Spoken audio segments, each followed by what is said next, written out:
Market daily visualization for May 18th, 2026, Kennett Tortoise Capital. First, we adjust the daily price, the price bar, the daily low, the daily high. 10-day high remains the same. The 5-day look back slides. Slide the 5-day low, no change. Adjust the PSAR stops.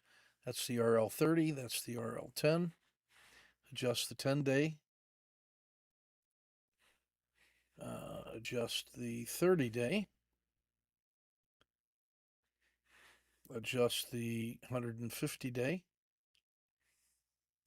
Adjust the 10-day regression. The 20-day the 20-day lagged regression.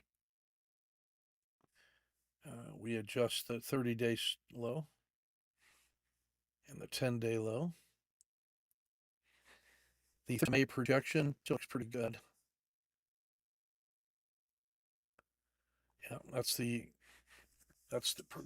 projection of that price.